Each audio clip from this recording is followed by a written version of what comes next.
Say good morning. Hello.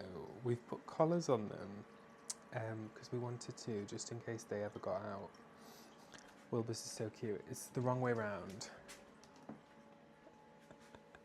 But let's turn it just so you can appreciate how handsome he is in his bow tie. Oh, that is so cute. So let's get that coffee. Let's get comfy. So it has been a super busy week. So there's been some reading. So I did read a book, and I started 3 others, which was crazy for me because I don't normally do that. But we'll get into it first. I'll just talk about the week. It has been pouring down here, and I was a little bit all over the place with work, going from place to place this week. So ended up being in the office a little bit more than I normally would, but it was great. It made the week go really quick. Normally the time where I would read in the morning, so on the bus or the train, I just didn't for some reason. I think it's just, you have those weeks sometimes where like things just don't go to plan. It really was just one of those for me. So it wasn't the end of the world, but it was just not a week where things went to plan. Other than that, the weekend was nice. I've actually booked all my annual leave in work now, so I've booked like some things to look forward to. So I've got some long weekends coming up, where I've booked like a Friday and a Monday until March, when obviously annual leave resets.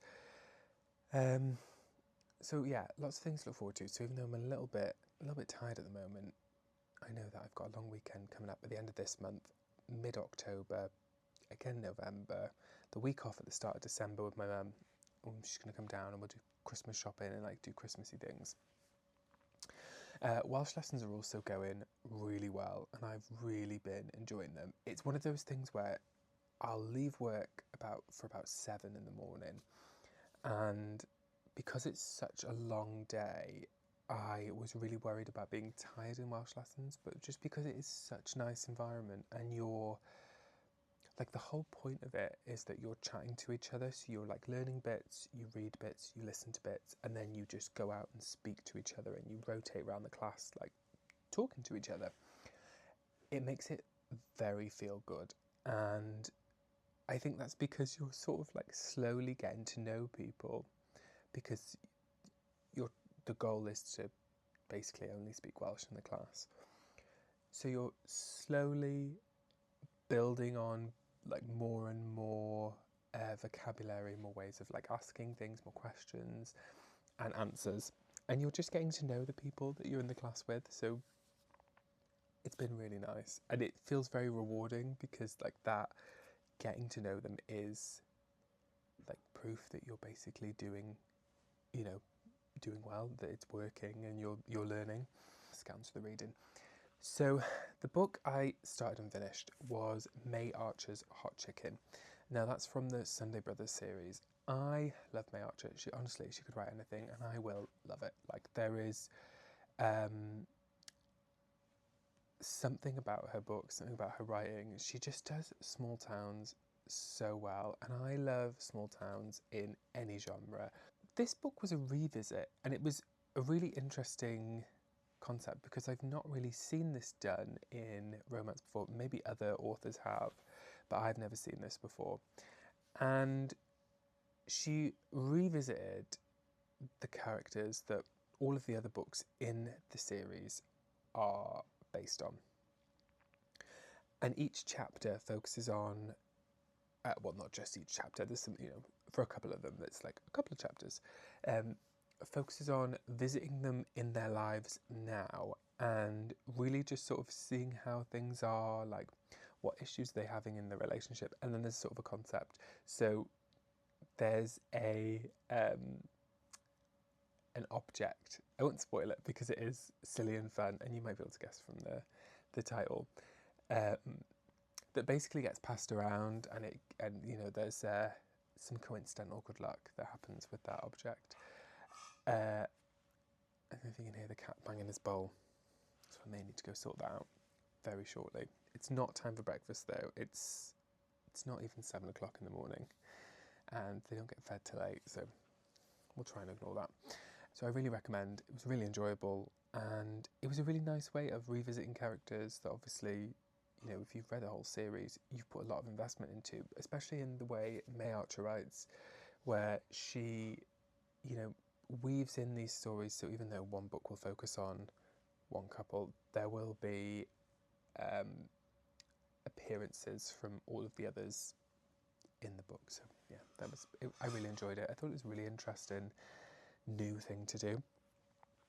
And Tyler, Dinner at the Homesick Restaurant is another book I started. Now, I haven't finished the books I'm going to talk about, and I don't normally do this, start things and then start multiple things, but I think it just adds to the chaos of my week. Sorry, I did have to stop then because of this naughty boy. But look at his little bow tie. He was knocking all the washing off the draining board. So, Dinner at the Homesick Restaurant. And Tyler can do anything, in my opinion. There is not a topic that I just wouldn't feel confident with her covering. Like, she handles everything with so much sensitivity. So, Pearl Tull is in her late 80s. She's lying in bed dying, and she's running through her life as her children visit her, kind of touching on the decisions that led her to where she ended up. Obviously, I'm at the beginning of the novel, so I'm really excited to see how this plays out.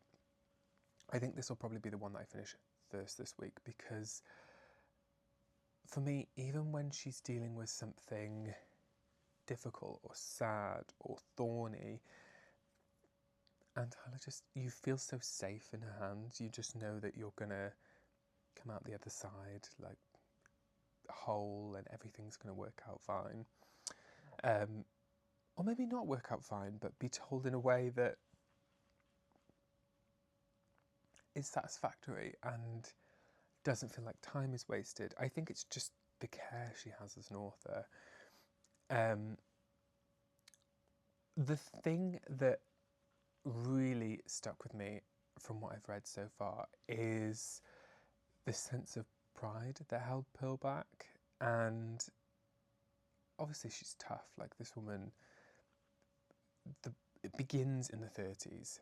So we're sort of talking about her husband at the time, and when he leaves her because he's in sales. How she tries to sort of sell it to her neighbours and her children as he's helping with the war effort. There is something quite funny about that, but moving in that she tries to spare her children that pain. I mean, also partly herself, tries to save herself the embarrassment, but she is a very selfless woman. And how, you know, she goes to the grocery store, she sees they need a cashier, and she puts up this face while she's serving her neighbours, you know, and she doesn't really want them to know, obviously, what's gone on. And while her husband is sending her money, it's not enough to support their 3 children. Really looking forward to seeing how that plays out. Catfight by Kit Conway, that's the next book. Now, I was really excited to start reading this. This is one of the books, so I was reading this on my morning commute. Basically, this is why I ended up the way I did, because I was reading a book on my morning commute.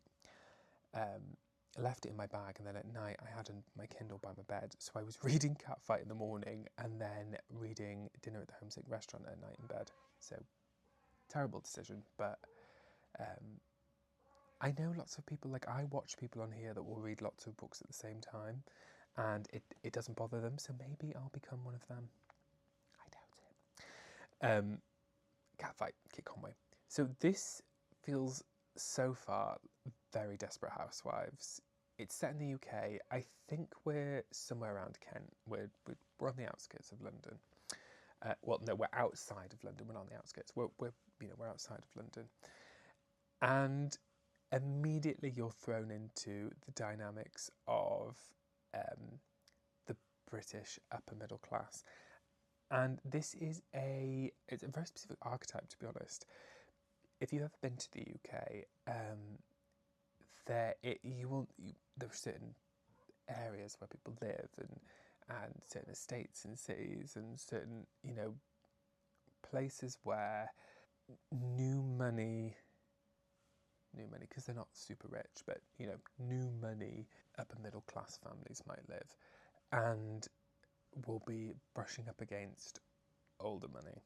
That is what this book is immediately setting up, and I'm really excited to see how the sort of moment of delirium, the moment of crazy. Basically, one of the husbands in this group sees what he thinks is a panther. I think it's a panther. I think it was a big black cat, but he thinks it's a panther on the bonnet of a car, and that's where things start to unfold. There's paranoia. I think you could have said like British Desperate Housewives and I would have picked it up and read it straight away. But the sort of inciting incident, although everything is sort of, you get the feeling from the beginning, everything's already in motion. I'm sold already. So I'm probably going to finish dinner at the Homesick restaurant and then finish this, because I think focusing on too many things at once will probably send me mad. But there's another book I've been reading. Now this one I've been listening to, so again, it's not as bad. It's just when I've been walking to and from places. So I do have a few things on the go at the moment, not like me. I've been reading Will Prescribe You Another Cat. Now this is the sequel to Will Prescribe You a Cat, and I've talked about that on a previous video. I got this from the library, the Will Prescribe You a Cat. The sequel I'm listening to on Audible. I had an Audible credit.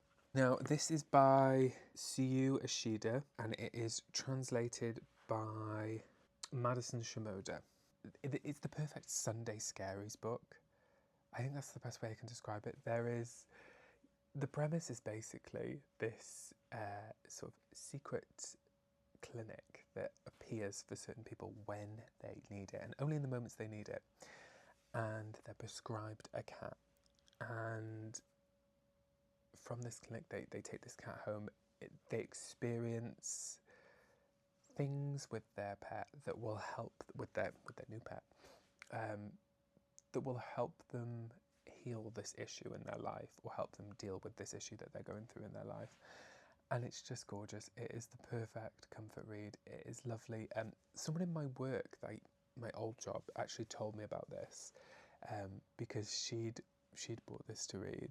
It's nice to have a book like that, I think, for when you're like going from place to place, because I'm a bit of a news junkie, and all doom scrolling is a really bad one for me at the moment. So I'm trying to sort of ease that anxiety of doom scrolling by filling my time with things that are a bit more lighthearted and fun.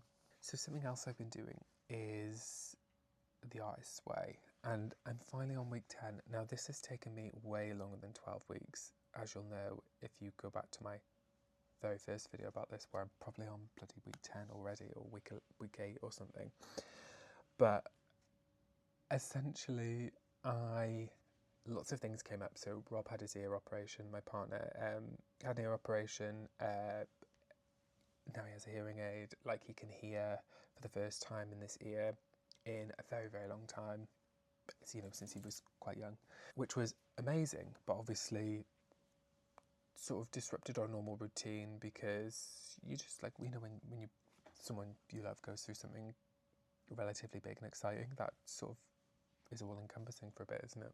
Probably wasn't as much of a reason for me falling off as much as it was. I took it as an opportunity to. And then I went to see my family for a week, and I left my old job, started a new job. There were just all these things. Hey, listen, we're getting there finally. So I'm on week 11 now. Just started week 11. So one of the the things that you do is morning pages. So if you've ever heard someone talk about morning pages, I believe this is where it came from. So the book is called The Artist's Way and it's by Julia Cameron.